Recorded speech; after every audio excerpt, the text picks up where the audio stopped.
Namaste, welcome to my YouTube channel. This is Dr. Aishwarya Ruparel. I am a dentist and a content creator on Instagram as known as अजीब लड़की.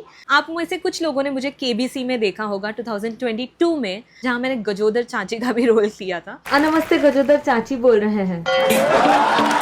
उसके बाद मुझे काफ़ी सारे सवाल आते थे इंस्टाग्राम पे कि मैंने कैसे अप्लाई किया था, मैंने कितना प्राइज़ मनी जीता, वो प्राइज़ मनी मुझे कब आया और कितना डिडक्ट होके आया. तो इन सारी चीज़ों के बारे में हम बात करेंगे और साथ साथ और भी चीज़ें मैं बताऊंगी कि क्या क्या स्टेप्स थे अप्लाई करने से लेकर हॉट सीट तक पहुंचने के बीच, और मेरा एक्सपीरियंस कैसा था शूटिंग के वक्त, वहाँ का एनवायरनमेंट कैसा था. So let's start. तो जितना मुझे याद है मैंने अराउंड 16 अप्रैल के आसपास तब मैंने अप्लाई किया था. बहुत सारे एसएमएस भेजे थे जब टीवी पे वो सवाल आता था. आप लोग ने देखा होगा राइट, सोनी टीवी देखते देखते बीच में सवाल आता है कि तुम 9 PM के पहले वो एसएमएस पे रिप्लाई करना होता है और समथिंग लाइक दैट. मैंने ज़्यादा दिन तक तो एसएमएस नहीं भेजे थे. मैंने वो पूरे 15 दिन के बीच 1 या 2 बार बहुत सारे एसएमएस भेजे थे. तो उसके बाद मैं भूल भी गई थी उस चीज़ के बारे में. मेरे दिमाग में भी नहीं था कि मैंने ऐसा कुछ अप्लाई किया है केबीसी में, या मैंने कभी सपने में भी नहीं सोचा था कि मुझे कॉल आ सकता है. सो ये first step I think it totally depends on luck. Of course वो लोग रैंडमली सिलेक्ट करते होंगे क्योंकि सही जवाब तो ऑलमोस्ट सभी देते होंगे जो भी अप्लाई करता हूँ. तो वो उसके बाद थोड़े दिनों बाद, I don't remember the exact date, एक कॉल आ रहा था जिसपे ट्रू कॉलर में स्पैम आ रहा था. तो I didn't take that call क्योंकि मैं तभी पबजी खेल रही थी.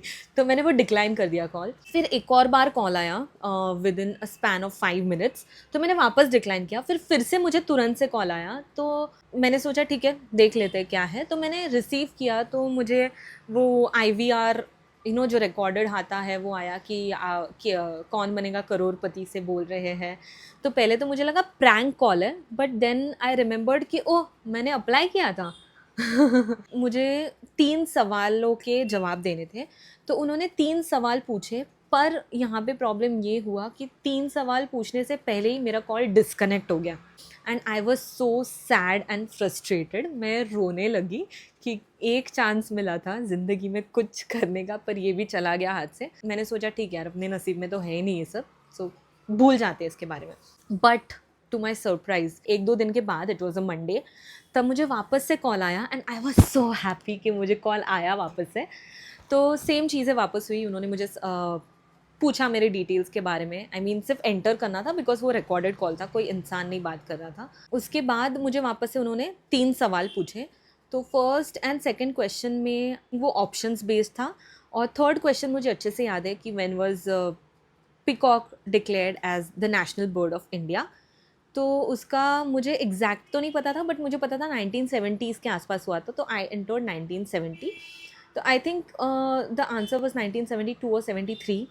तो फिर भी मेरा सिलेक्शन हो गया क्योंकि आई थिंक वो लोग close to the correct answer भी कंसिडर करते हैं, because this is very difficult right इस स्टेज के लिए. फिर उसके बाद शाम को मुझे वापस से कॉल आया, सेम कॉल, जिसमें मुझे 3 अलग सवाल पूछे गए. और अगर मैंने सोचा था कि ठीक है एक और बार कॉल आया तो अगर कुछ मुझे नहीं आ रहा होगा तो आई विल गूगल, बट उतना टाइम नहीं रहता, ट्रस्ट मी. कॉल पे they give you hardly 10 seconds. तो 10 सेकेंड्स में सवाल सुन के टाइप करके गूगल करके तुम नहीं कर पाओगे. वापस से होप्स थोड़े छोड़ दिए थे कि नहीं यार अपने साथ तो नहीं होने वाला ऐसा कुछ.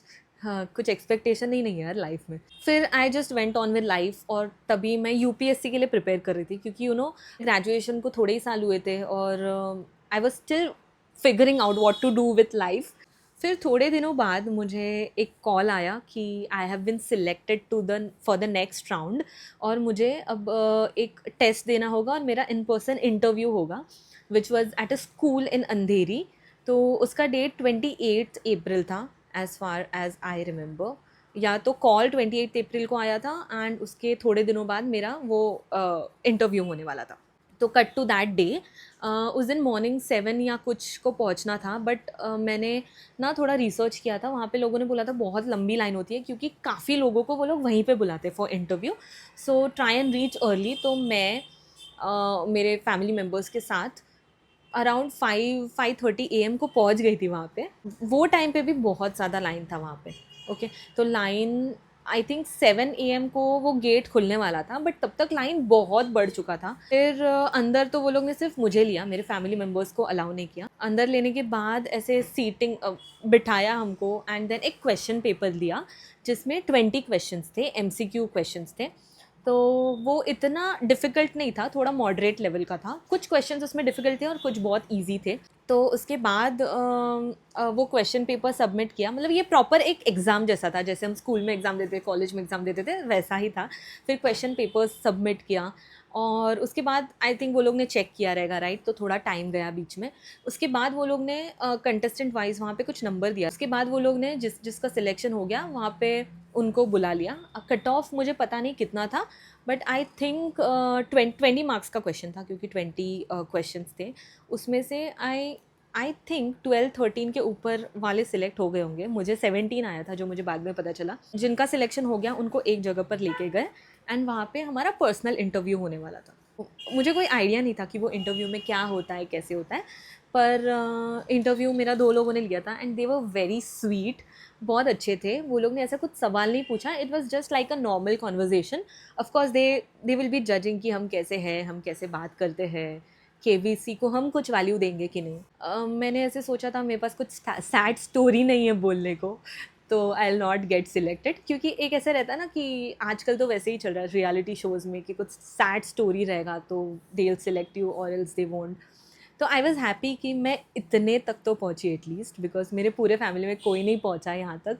And my dad has been trying since 2000। I mean जब फर्स्ट टाइम केबीसी स्टार्ट हुआ था तब से मेरे पापा ट्राई कर रहे हैं और उनका नहीं हुआ और मेरा हो गया। तो उनको भी बहुत खुशी हुई और मेरे को भी बहुत खुशी हुई कि इस स्टेज तक तो पहुँचे, एटलीस्ट पता तो चला क्या होता है। उसके बाद भी थोड़ा तो एक्सपेक्टेशन था कहीं ना कहीं at the back of my mind कि काश हो जाए। पर आई वॉज स्टिल ओके अगर ना भी हो तो। आई थॉट ठीक है, नेक्स्ट ईयर मैं वापस ट्राई करूँगी।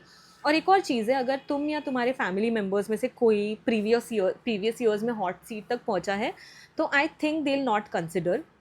क्योंकि काफ़ी बार ये सवाल पूछा गया था कि तुम या तुम में से कोई हॉट सीट पे पहुंचा था क्या, किसी भी स्टेज पे पहुंचा था केबीसी के। Okay, that's it about the interview stage. Then cut to June.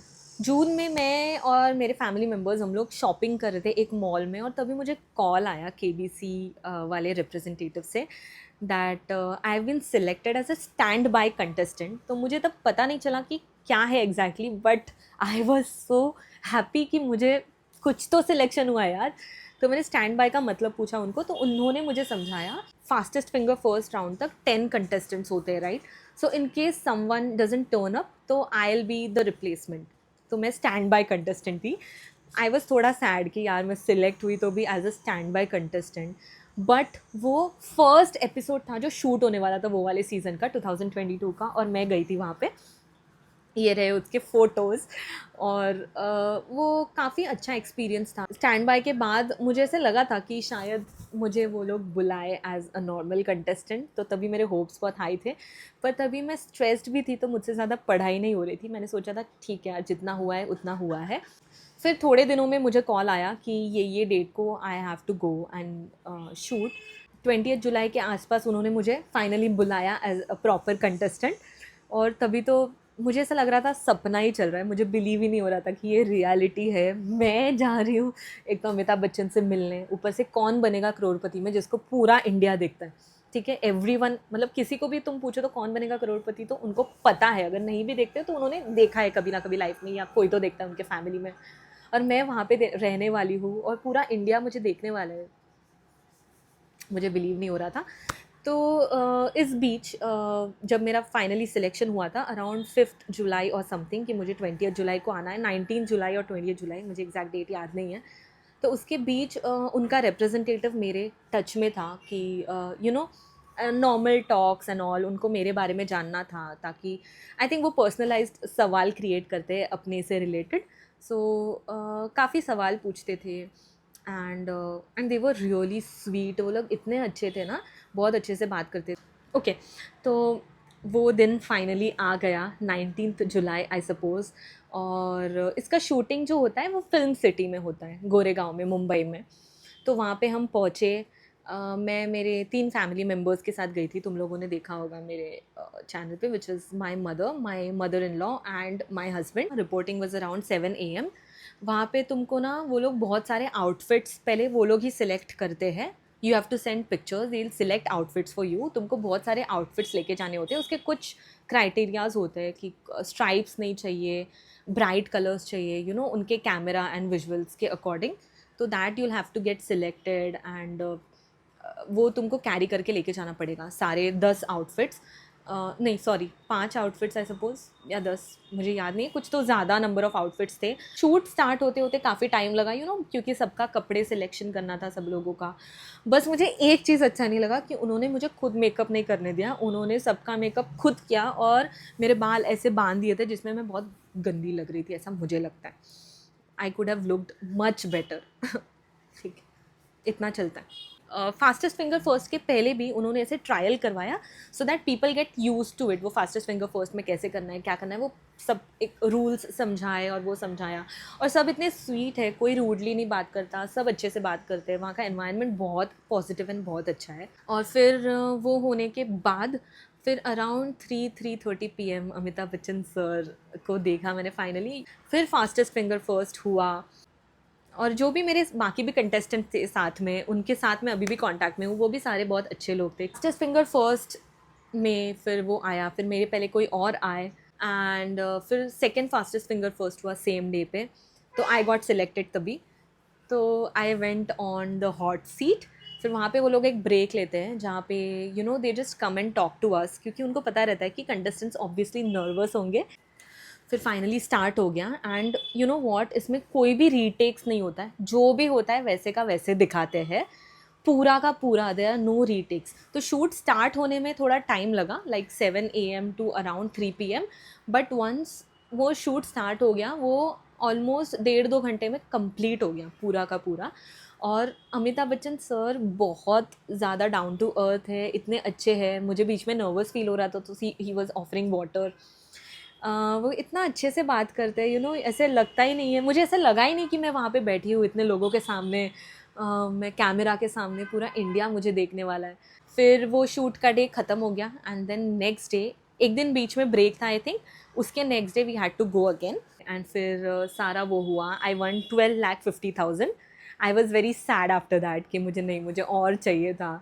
But now when I think कि ठीक है, मुझे इतना भी आया तो दैट्स फाइन, क्योंकि मैंने प्रॉपर प्रिपेयर कभी नहीं किया था। हाँ, और शूटिंग के टाइम पे वो लोग ही वहाँ पे खाना वगैरह सब प्रोवाइड करते हैं। मैं तो मुंबई से ही हूँ तो मैंने सेम डे ट्रैवल किया था, बट आई थिंक जो मुंबई के बाहर से हैं उनको रहने के लिए जगह प्रोवाइड करते हैं केबीसी वाले। तो जैसे मेरा शूट ख़त्म हुआ तो मैं अपना बोरिया बिस्तर लेके मैं निकल गई सबसे मिलकर। आई वॉज़ नॉट श्योर कि मेरा एपिसोड टेलीकास्ट भी कब होगा। फिर थोड़े दिनों बाद मेरा प्रोमो आने लगा टीवी पे, वो गजोदर चाची वाला एंड ऑल। उसका लिंक मैं अटैच करूँगी नीचे, वो आप देख सकते हो सोनी के चैनल पे। और मुझे अपने आप को टीवी पे देख के इतना खुशी इतनी खुशी हो रही थी। और फाइनली वो डेट आ गया था, वो 22 अगस्त को एयर होने वाला था। फिर फाइनली 22 अगस्त आ गया और हमने सबने साथ में मिलकर मेरा शो देखा। और इतनी खुशी हो रही थी मेरे को, अलग अलग जगह से कॉल्स आ रहे थे। उसके पहले तो मैंने बता भी दिया था प्रोमो आने के बाद सबको। My friends were so proud, Instagram पे स्टोरीज एंड ऑल। और सर्च रिजल्ट्स पे इट वाज ट्रेंडिंग गूगल पे कि हु इज़ गजोदर चाची। And I was so happy. और जब 22 अगस्त को मेरा एपिसोड एयर हुआ उसके पहले तक मेरे 3,000 फॉलोअर्स थे इंस्टाग्राम पे, और same day within 1 hour मेरे 10,000 हो गए। ओके, फिर क्योंकि मैंने बोला 2 दिन शूट हुआ था राइट, तो उसके नेक्स्ट डे भी मेरा कैरी फॉरवर्ड हुआ था 80,000 के बाद से क्वेश्चन से लेकर 12,50,000 के क्वेश्चन तक। तो नेक्स्ट डे एयर हुआ मेरा एपिसोड, उसके बाद वापस मैंने वो गजोदर चाची वाला क्लिप उसके बीच में मुझे भेजने बोला था, वो भी भेजा था। फिर अगेन मेरे फॉलोअर्स 10,000 से 15,000 हो गए। जो मुझे प्राइज़ मनी आया वो 31.2% एग्जैक्ट डिडक्ट हुआ, ठीक है। और मुझे अराउंड 8,75,000 आया, जो मुझे आया नवंबर में। तो अगस्त, सितंबर, अक्टूबर, नवंबर, ऑलमोस्ट 3 मंथ्स लग गए। तो नवंबर 8 को वो प्राइज़ मनी आ गया। So this was all about KBC। अगर आप लोगों को कोई और सवाल पूछना है तो प्लीज़ कमेंट सेक्शन पे पूछिए, मैं सबका जवाब दूंगी। और ओवरऑल बहुत अच्छा एक्सपीरियंस था and I am really grateful to KBC वाले एंड गॉड कि मुझे ये एक्सपीरियंस करने का मौका मिला. Bye bye.